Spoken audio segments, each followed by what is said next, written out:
Sorry, Nelson, mukhang ilalabas na bukas ng Senate Committee on Foreign Relations ang resulta ng kanilang naging pagdinig sa naging investigasyon nila sa pagkakahuli at pagdala sa dating Pangulong Duterte sa dahig na zone. Di ba may una nang nilabas na parang inisala tayo. Inisal pala. Pero bukas. Bukas. Sino maglalabas? Ito pong si mismong super ate.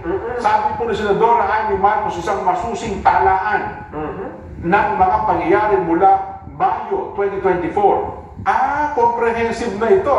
Ilalabas na po ng Kagawad ng Katarungan, DOJ, ang legal na ulat hinggil sa posibilidad ng pag-aresto hanggang March 11. So matagal na palang pinlano na. So March 11, 2025, kung saan minadali daw po ang pagdakip at paglipat sa dating Pangulong Duterte papunta ng dahig. Sinabi pa po ni Marcos na ang takbo ng mga pangyayari ay nagpapakita ng planadong hakbang ng administrasyon para pabagsakin daw po mga Duterte. Kaya ang tawag niya parang may group effort.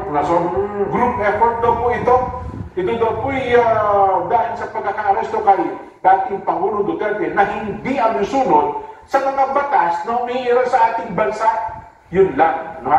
Mariin pa po binabanggit si Senadora ay na hindi tiyak kung may susunod pa ang mga karagdagang pagsiyasat at hindi daw po sigurado kung magkakaroon pa sila ng susunod na pagdinig sapagkat wala na raw pong testigo na sumisipot at ayaw na raw pong pirmahan ang sapina at paulit-ulit na raw po dinadala ng sensitive privilege sa judici at kung ano-ano pa. Yun. Tapusin nyo na po yan.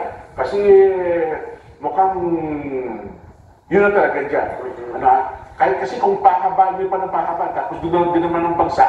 Diba? Ako sa tingin ko, wala na naman kapupuntahan yan . Tapusin nyo na po at tsak, malalaman na natin kung ano ang magiging rekomendasyon ng inyong komite.